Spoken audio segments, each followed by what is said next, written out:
If you would open your Bibles, we're going to be looking at Revelation 17 and 18 in this lesson. And as you're turning there, let me tell you, with this coming out on, I think, the 20th, probably the next week or two, we will not have any lessons on YouTube for Sunday nights because of the holidays. Hope you all have a Merry Christmas and a Happy New Year.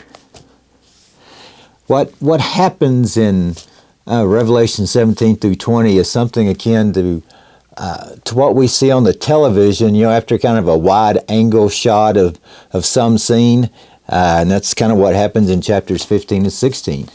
And now the camera zooms in to catch some of the details of some part of the story.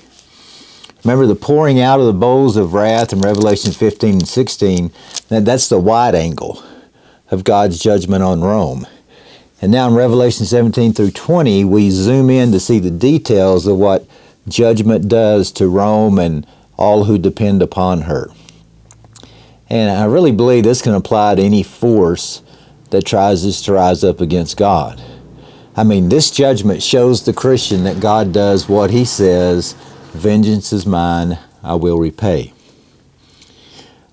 These two chapters show the fall of Rome under the symbolism of a great harlot being punished for her immoralities.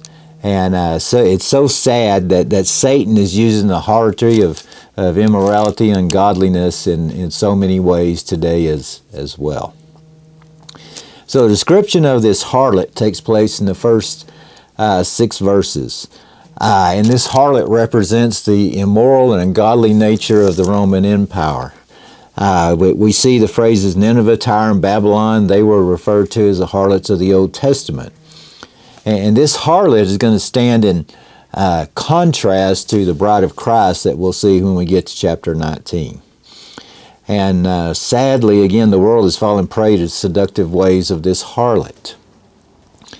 Verses 3 through 6, this harlot is described as just the queen of wickedness. And she's supported by a beast and has all the worldly power available to her. Notice the description, 7 heads and 10 horns. And this harlot is dressed well, which we know is going to indicate deception. In fact, this woman does not even look judged, but she is. She literally looks like a queen. Verse 4, the harlot seems to be saying, come join in my success. And the tragedy of this is we see that the harlot holds in her hand the cup of her own destruction. This cup contains abomination and just the filthiness which are the result of her lifestyle. And look there in verse 5. It's kind of her identification tag. It says the mother of harlots and of the abominations of the earth. In verse 6, we see her taking advantage of God's people. Verses 7 through 14, we see the beast that this harlot is riding on. Now, let me go ahead and tell you, there's a lot of debate on who these beasts might be. And I'll just tell you my opinion, and opinion is the key word there. The beasts are the Roman rulers of that day. We do know this, verse 8, they ascended out of the pit, which means they're obviously a friend of Satan. And here's the lesson. The significant point of this context is what happens to the harlot, the beast, and their followers, that they're all judged by God. Verses 9 through 11, these 7 heads, again, there's a lot of debate about those. Again, verse 11, we see their end. They're destroyed. Verses 12 through 14, there's even more debate about who these 10 horns might be. But look in verse 14, because the lesson is this: they make war with the Lamb, but they lose. I mean, it says very specifically, the Lamb will overcome. And again, remember, Revelation is written to our imagination, so try to picture this in our minds. You've got a beast with 7 heads, 10 horns, being ridden by a harlot dressed in purple, scarlet, and gold. And you would see that picture and you would think she's invincible. Yet a lamb comes on the scene and wins the battle. Verse 14, the Lord's people, they're called, they're chosen, they're faithful. Verses 15 through 18, we see the destiny of the harlot. I mean, the last phrase there in verse 16, she's burned with fire. And I think verse 18 shows us that her identity is Rome. And now, much of what John is going to say going forward here in chapter 18 has an Old Testament background describing the ancient city of Babylon. It is used by John, I think, to just to picture the destruction of Rome, the New Testament Babylon. Chapter 18 has been known, some commentators will call it the Song of Doom of Rome. And there are several Old Testament parallels to that. Isaiah 13, we see the Song of Doom against Babylon. Isaiah 34, there's a Song of Doom against Edom. You can go to Zephaniah chapter 2, you see the Song of Doom against Nineveh. Now look at the angel's voice against this harlot. Look in verse 2. Fallen, fallen is Babylon the Great. Because I think there's an important lesson here. It is fallen. God's already sees Rome as fallen. And remember, depending on the scholars differ on this, the book was written somewhere between 75 and 90 A.D. But Rome didn't fall until 395. So 300 plus years before the fall of Rome, God had already judged her. That's to me, that's a sobering lesson for the U.S. You know, do we ever get discouraged? Yes. Do we sometimes think that the odds are stacked against us, that it's pointless to resist them? Yes. Have we ever had the feeling that the harder we try to do right, the harder it seems to get keep going? Yes. It was going to seem that way for the Christians reading the book of Revelation at the close of the first century. I mean, Rome at that time simply looked invincible to them. And resistance must have seemed so futile at times. And the Christians needed to be encouraged. Hold on. Look to the ultimate outcome of the struggle. We see in verse 3 the fall and its reason. It says, the wine of wrath of her fornication, which included so many things: emperor worship, the worship of idols, corruption, immoral business practices. Sounds a lot like today.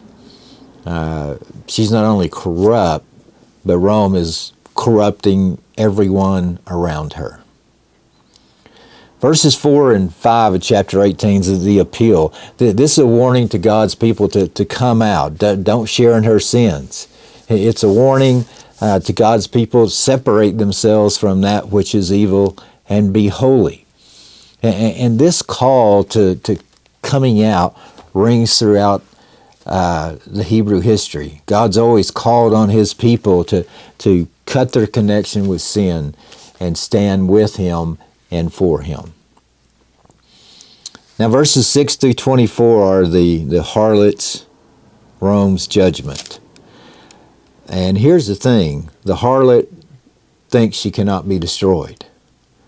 But we see here that the truth that all pride will one day be brought down. Verses 9 through 19, we see weeping. And they weep not because they loved Rome, but they're no longer able to make anything off of her. There was a very interesting saying in Jewish history that 10 measures of wealth came down to the world, and that Rome received 9 of those, and the rest of the world only 1. Scholars in that day will say that our most extravagant living today is poverty compared with ancient Rome. Let me give you just a few examples of those. You know, I was reading a man in that day worth $500,000 was considered a pauper. There was a Roman emperor who served for less than a year by the name of Vitellius. He spent $7 million in less than a year on food. Nero, who we've all heard of, he covered his couches in his palace with scarlet, which they say cost around $43,000 each. Again, you keep seeing this grief, verses 19 and 19 and 20. The grief was not for the loss of Rome, that all these people are sad because they can no longer make money.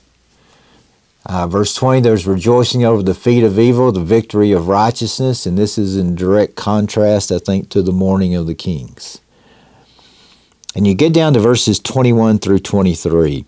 And as you read that this week, I want you to notice all the nevers. There would be no more life as usual in Rome. And all of this happened because Rome worshiped themselves, their wealth, and their luxury. And you see some of the last phrases here in verses 23 and 24. They kind of stand out to me. It's deceived. Let me kind of conclude with this. You know, we've seen a harlot in death, and she's been told heaven's responsible. And she stands as a warning to all nations at all times. I mean, persecution, false religion, worldly lust are three effective ways that Satan worked, and he still works today. And I really think that the key word in Revelation 17 and 18 is the word deceived. And in every age there has been this harlotry of deception. And she seems to be at an all-time high right now. So the question that I want to leave us with, who will we depend upon, the world or God? And I think the overall lesson here in Revelation 17 and 18, even though it appears the world and its corruption is winning, don't be deceived, because in the end, when this life is over, God and His people win.